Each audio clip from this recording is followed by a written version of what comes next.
Bonjour à tous, merci de la confiance. Vous savez, la première chaîne YouTube à travers les mondes télé, Chango. Vous en essayez mingi, vous avez Nabino, entretien et allélo, tu as mis pour Nabino. Martin n'a pas perdu les élections, il a gagné les élections. Boye bisa bango bati kapeli seki. Congolais asi à la muki. La muka asalaka ba réflexion ya bien pour na mboka oyo. FCC na la muka ba ebani bien. Manque à confiance ils a déjà. Il n'y a aucune coalition entre FCC et Nalamuka. Le fait que nous gardions jalousement les preuves que nous avons, c'est parce que nous avons un grand respect pour nos frères. Union sacrée. Le blocage au niveau de la CNI a un nom. Il s'appelle Monsieur Félix Tshilombo. Le rassemblement de journalistes pour l'émergence du Congo, RAJEC, comme tant d'autres organisations de défense de la liberté d'expression, des droits humains et des journalistes, dénonce le harcèlement judiciaire que subit le journaliste Stani Boujakera. Interpellé par le service de sécurité en date du 8 septembre aux alentours de 21 h, pendant qu'il comptait se rendre à Lubumbashi, le journaliste Stani Boujakera a été acheminé manu militari à l'inspection provinciale de la police avec ses outils de travail, ordinateur, téléphone portable confisqués sans aucune invitation préalable, sauf s'il voulait l'intimider. Placé dans des conditions carcérales précaires et dégradantes, ses responsables et pères de famille continuent de croupir après avoir été transférés au parquet de la Gombe. Voulant à tout prix concrétiser leur souhait, celui d'envoyer le pauvre journaliste pourrir à la prison centrale de Makala, le bourreau de la presse continue d'exercer un harcèlement judiciaire sans précédent pour pousser les journalistes à dévoiler ses sources. À notre grande surprise, dans le souci de réussir leur mission sadique et après refus du journaliste de corroborer à leur thèse, nous apprenons qu'un autre grief serait en train d'être monté afin de poursuivre le journaliste pour faux en écriture.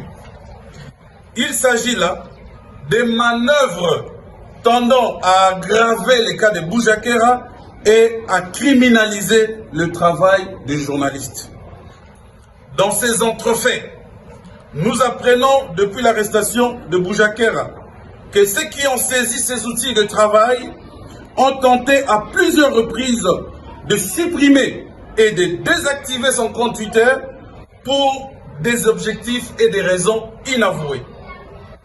Passant outre le code éthique et de la déontologie, l'ordonnance loi fixant les modalités de l'exercice de la liberté de la presse, de l'information, des missions de la radio et de la télévision, etc., dite la loi Mouyaya, toutes les chartes conventionnelles qui promeuvent la liberté de la presse, les services de sécurité mis en place pour enquêter sur l'assassinat de Chéribin Okende va centrer son interrogatoire sur la publication d'un rapport de l'ANER dont le journaliste n'est pas visiblement auteur.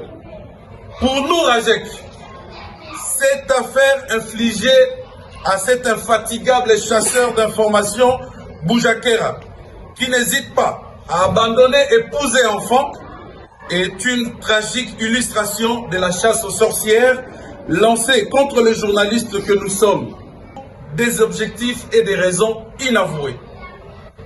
Passant outre le code éthique et de la déontologie, l'ordonnance loi fixant les modalités de l'exercice de la liberté de la presse, de l'information, des missions de la radio et de la télévision, etc., dite la loi Mouyaya, toutes les chartes conventionnelles qui promeuvent la liberté de la presse, les services de sécurité mis en place pour enquêter sur l'assassinat de Chéribin Okende va centrer son interrogatoire sur la publication d'un rapport de l'ANER dont le journaliste n'est pas visiblement auteur. Pour nous, RAJEC, cette affaire infligée à cet infatigable chasseur d'informations, Boujakera, qui n'hésite pas à abandonner épouse et enfants est une tragique illustration de la chasse aux sorcières lancée contre les journalistes que nous sommes. Cela s'avère comme une honte que soit pendant cette période historique que traverse notre pays, les journalistes professionnels, les médias indépendants subsistent un harcèlement et une marginalisation continue. Les rédactions contraintes à fermer. Nous posons la question de savoir est-ce que nous devons changer notre métier. Nous dénonçons les poursuites dont les journalistes sont actuellement victimes dans notre pays et qui constituent une tentative autocratique de réduire au silence toutes les voix dissonantes et d'empêcher des journalistes indépendants de mener leurs activités. Contre cette oppression de la liberté de la presse que nous dénonçons, nous tenons à rappeler l'un des principes fondateurs de notre métier: le journaliste ne dévoile pas sa source et le contraire, et les contraindre à le faire est une entorse à la liberté de la presse.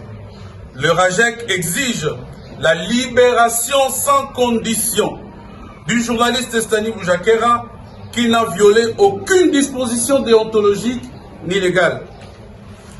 Nous demandons aux autorités compétentes de lui laisser travailler libre et en toute sécurité et de prendre toutes les mesures nécessaires pour améliorer cet état qui devient de plus en plus désastreux de la liberté de la presse.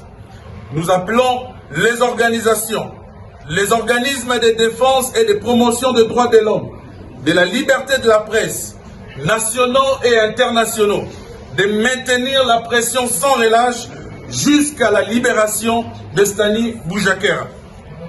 Le RAJEC, qui en appelle à la solidarité tous azimuts, va annoncer d'ici 72 heures des manifestations de grandes envergures si et seulement si le confrère Stani Boujakera n'est pas libéré.